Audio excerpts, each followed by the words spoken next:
नमस्कार दोस्तों।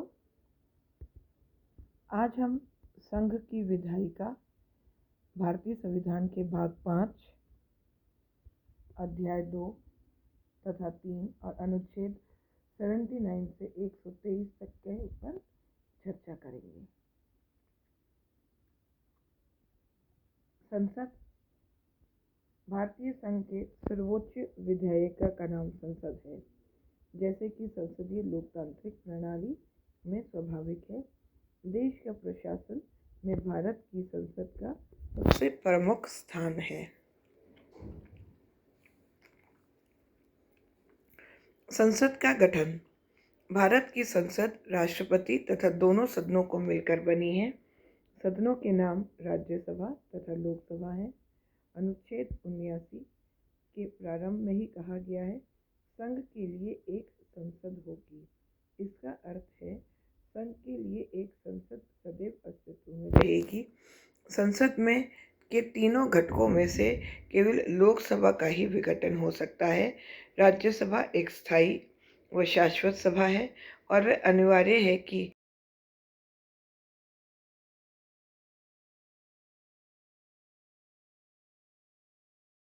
हमने अपने पुराने ट्यूटोरियल्स के अंदर राष्ट्रपति के ऊपर चर्चा करी थी। जब हम संघीय कार्यपालिका की बात कर रहे थे, हम पुनः स्मरण करते हैं कि राष्ट्रपति संसद का एक संघटक अंग है तथा दोनों सदनों में वह ना तो बैठता है ना उनकी चर्चा में भाग लेता है, लेकिन समय समय पर दोनों सदनों की बैठकों को राष्ट्रपति के द्वारा बुलाया जाता है।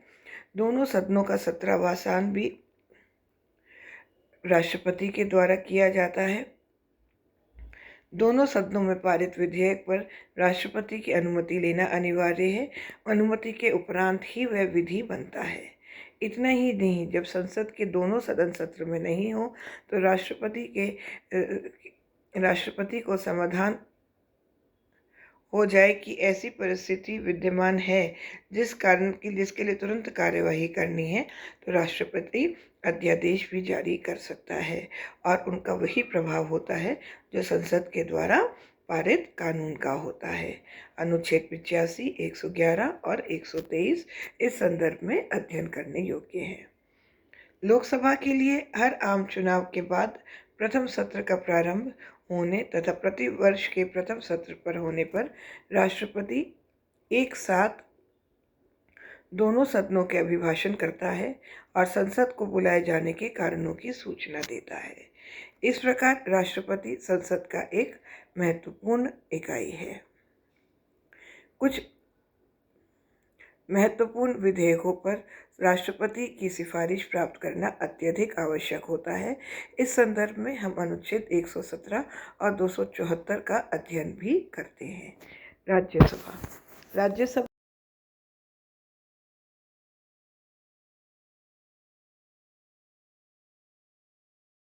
रूप से जनता के प्रतिनिधियों का प्रतिनिधित्व करती है, क्योंकि उसमें समूह संघ राज्य और संघ राज्यों के क्षेत्रों के अनेक अंगों को शामिल किया जाता है।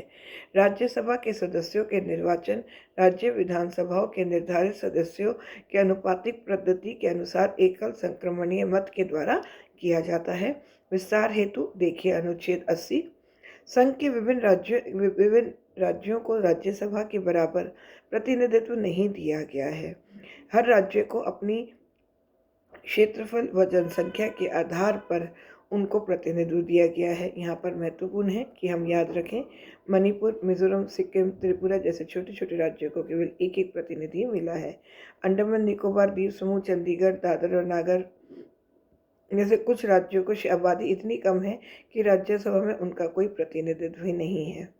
संविधान के अनुसार राज्यसभा में 250 से अधिक सदस्य नहीं होंगे। उसमें राष्ट्रपति द्वारा नाम निर्देशित 12 सदस्य और राज्य के संघ राज्यों के अंदर निर्वाचित 238 सदस्य होते हैं। ये प्रश्न हमको IAS के एग्ज़ाम के लिए प्रतियोगिता के लिए याद रखना है। यहाँ पर मैं फिर आपको याद दिला रही हूँ, जो हमको याद रखना है, जो हमको स्मरण रखना है। अंडमान व निकोबार द्वीप समूह, चंडीगढ़, दादर व नागर हवेली,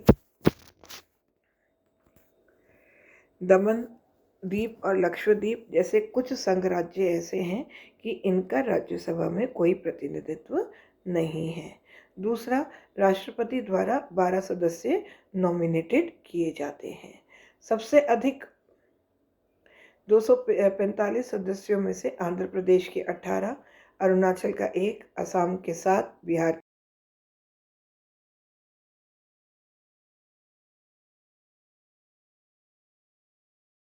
केरल के 9, मध्य प्रदेश के 16, महाराष्ट्र के 19, मणिपुर का 1, मेघालय के 1, मिजोरम का 1, नागालैंड का 1, उड़ीसा के 10, पंजाब के 7, राजस्थान के 10। हम राजस्थान के निवासी हैं इसलिए हमें ये इसको याद रखना है। राजस्थान के 10, सिक्किम का 1, तमिलनाडु के 18, त्रिपुरा का 1, उत्तर प्रदेश के 34, पश्चिम बंगाल के 16, दिल्ली के 3, पौंडीचेरी का 1 और नाम निर्देशित नॉमिनेटेड 12 सदस्य। इस प्रकार ये संख्या कुल मिलाकर 245 होती है। लोकसभा की एक निश्चित कालावधि होती है और उसके विघटन राष्ट्रपति के द्वारा किसी भी समय किया जा सकता है और राज्यसभा इसके विपरीत एक स्थायी निकाय है। अनुच्छेद 83 के अनुसार उपराष्ट्रपति के चुनाव संसद के दोनों सदन करते हैं। वह राज्यसभा के पदेन सभापति होता है। उपराष्ट्रपति का चुनाव राज्यसभा के सदस्य अपने सदस्यों में से करते हैं। लोकसभा, दूसरा सदन लोकसभा, जनता का सदन लोक सदन। इसका निर्वाचन जनता प्रत्यक्ष रूप से करती है। भारत का हर नागरिक जिसकी आयु 18 वर्ष से कम नहीं है वह लोकसभा में चुनाव का वोट देने का अधिकारी है, जब तक कि विधि के अधीन उसको अन्यथा अयोग्य नहीं ठहराया गया है। संविधान के उपबंधों में लोकसभा में राज्य के प्रादेशिक निर्वाचन क्षेत्रों में से प्रत्यक्ष निर्वाचन से चुने हुए 530 से अधिक संघ राज्यों के प्रतिनिधित्व करने ऐसी संसद द्वारा निर्माण किया जाता है। लोकसभा में अनुसूचित जाति जनजातियों के लिए स्थान का आरक्षण राज्यवार जनसंख्या अनुपात के आधार पर किया गया है। लोकसभा के लिए एक निश्चित समय अवधि होती है। ये स्थिति संयुक्त राज्य अमेरिका